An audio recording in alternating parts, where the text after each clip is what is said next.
dia, boa tarde, pessoal. Aqui é o professor Fred mais uma vez. E hoje nós vamos trabalhar com o PET, volume 5, semana 3, do material de língua portuguesa, que é vinculado ao conteúdo de linguagens. Vale ressaltar que o conteúdo de linguagens contempla os conteúdos de língua inglesa, língua portuguesa e artes. Tudo bem? Essa teleaula vai estar disponível na plataforma do YouTube para o seu responsável como mais uma opção para que ele faça chegar essa teleaula até você. Tudo bem? É importante também ressaltar o que eu sempre falo, que você esteja com o material impresso do PET em mãos para acompanhar melhor essa teleaula, tá bom? Então, vai ser uma teleaula breve, né? Porque o material é bem curtinho. Então, eu acredito que vai ser bem rápido essa teleaula de hoje, tá bom? Então, vamos lá pro material. Atividade 1. Observe esta imagem e descreva o que lhe chama a atenção. A gente tem aí, ó, você está cercado de ignorantes. Saia desse livro com as mãos para cima. Então, pode ver que até o rapaz que está com o megafone está usando o megafone errado, né? Então, o rapaz que, vamos falar assim, está com o poder da leitura em mãos, ele é colorido, né? E os ignorantes que estão em volta, eles estão todos da mesma cor, ou uma cor sem graça, tá certo? Então, o que é possível a gente analisar a partir dessa charge aí? Vamos ver aí nas respostas. Nesta charge é mostrada como, em toda charge, o tom de crítica de um comportamento praticado em nossa sociedade, que vivemos em um mundo cuja ignorância prevalece e que a leitura e o conhecimento são privilégio de minorias. É claro que há todo um contexto histórico, político, social e econômico que envolve essa discussão, tá certo? Então, é claro, pessoal, que é um material curto, mas é uma discussão que pode durar por horas, né? A gente sabe, por exemplo, que eu citei aí, ó, um contexto histórico, político, social e econômico. Então, quando a gente fala em contexto histórico, a gente fala de anos de negligência por parte das autoridades quanto ao processo de educação, né? Então, por anos, até parece que é interessante que as pessoas permaneçam na ignorância. Então, políticas educacionais de qualidade que vão fornecer uma educação de qualidade para as pessoas é uma negligência que acontece por séculos no Brasil, tá certo? E, de certa forma, muitos críticos dessas políticas falam que é interessante para as minorias que a minoria continue na ignorância, tá certo? Até como uma manutenção de poder, né? Claro que isso é uma discussão bem ampla, tá, pessoal? A gente pode ficar aqui horas falando sobre isso daí, porque tem outros contextos, outros pontos de vista, né? Às vezes alguém pode até discordar do que está sendo discutido aí, tá bom? Mas isso aí é uma realidade que é concreta no Brasil hoje, né? A leitura vamos falar assim, é uma riqueza que está concentrada na mão de uma minoria, tá ok? Então, vamos lá, vamos continuar aí a teleaula. Na charge, há uma forte crítica a uma situação bem cotidiana da sociedade contemporânea. Qual é ela? A que outros elementos podemos comparar o livro na situação posta na charge? A pessoa que lê pode ser comparada a uma pessoa violenta que necessita ser desarmada ou parada. Por quê? Então, pessoal, lembrando que isso é um ponto de vista meu, é uma questão interpretativa, ou seja, eu vou falar o que eu estou vendo, o que para mim é possível analisar nessa charge. Pode ser que você discorde da minha opinião, tá bom? Então, não copie simplesmente a minha resposta. A partir da minha resposta, você vai produzir a sua, tá bom? Então, vamos lá.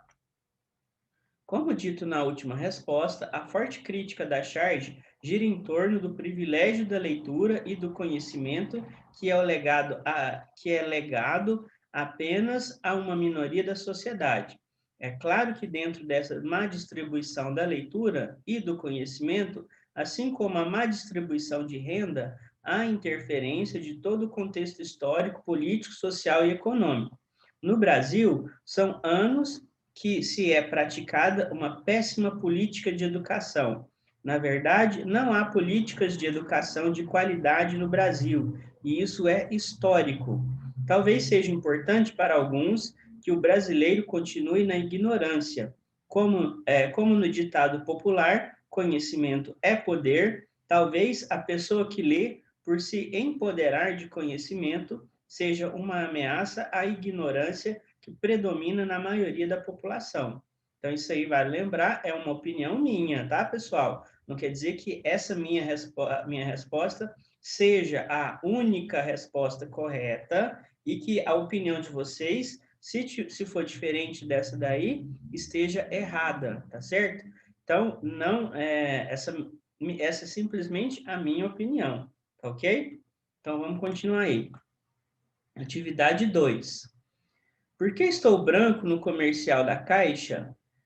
De vergonha da equipe de pesquisa, ué? Então, esse aí é uma charge, né, do Machado de Assis, que era um autor negro, então está sendo questionado exatamente isso, né? Por que que ele foi retratado como branco, né?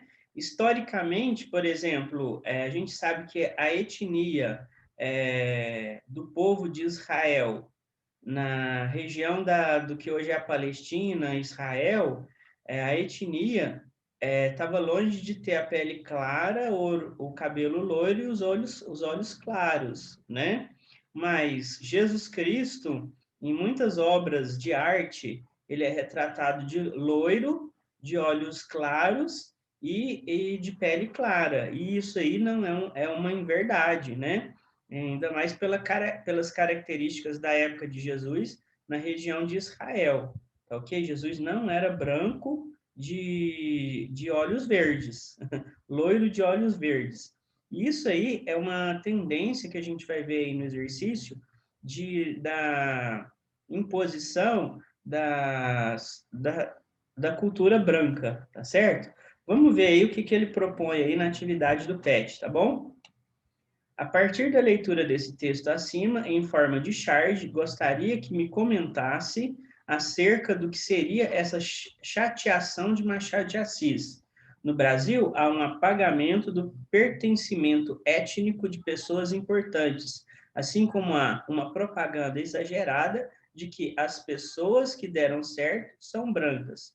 Comente. Então, vale ressaltar novamente que esse é um ponto de vista meu, não quer dizer que a minha resposta seja correta, só ela correta, tá certo? É a minha opinião. Se ela tiver diferente da sua, não quer dizer que a minha opinião é a certa e a sua é errada. Simplesmente as nossas opiniões são diferentes, tá bom? Então, não simplesmente copie a minha resposta, dê a sua opinião, que é o que está sendo proposto aqui nessa atividade do PET, tá bom? Então, vamos lá. Após séculos da dominância da cultura europeia, predominantemente branca, em que a concepção de estética baseada em padrões da cultura branca, nos quais ícones históricos e religiosos são retratados na concepção ariana, pele branca, olhos azuis e cabelo loiro, próprio Cristo é retratado assim, fica difícil não notar que a concepção do dar certo seja um conceito completamente branco. Esse embranquecimento das personalidades históricas é uma consequência exatamente da imposição da concepção estética de cunho ariano, mesmo porque percebemos que, apesar de a população brasileira ser predominantemente negra, ainda há uma defasagem de negros em cargos importantes, como cargos públicos, políticos e empresas privadas. Ok? Pessoal, eu espero que essa teleaula tenha atingido o objetivo dela, que é tirar dúvida de vocês quanto à resolução do material, tá bom? Vale ressaltar, mais uma vez, as respostas que são encontradas aqui nessa teleaula são de minha opinião. Não quer dizer que a minha opinião é a correta e, se tiver diferente da opinião de vocês, a opinião de vocês esteja errada. Ou o contrário, de vocês estiver certa, a minha errada. São apenas opiniões distintas, tudo bem? É claro que naquela história lá da produção textual, da coerência, é importante que você não fuja do assunto proposto na questão, tudo bem? Mas se você tem uma opinião diferente da minha, não deixe de colocar ela. Então, é o que eu sempre falo, não simplesmente copie as minhas respostas, ainda mais porque essas são questões interpretativas, de cunho pessoal, tá certo? Ele quer saber o seu ponto de vista, tá bom? Imagine que as minhas respostas são um modelo, um exemplo, tá certo? Mas não como a melhor resposta. Simplesmente é um modelo para você poder produzir a sua resposta, tá bom? Então, eu desejo a vocês bons estudos, que vocês fiquem com Deus e até a próxima teleaula.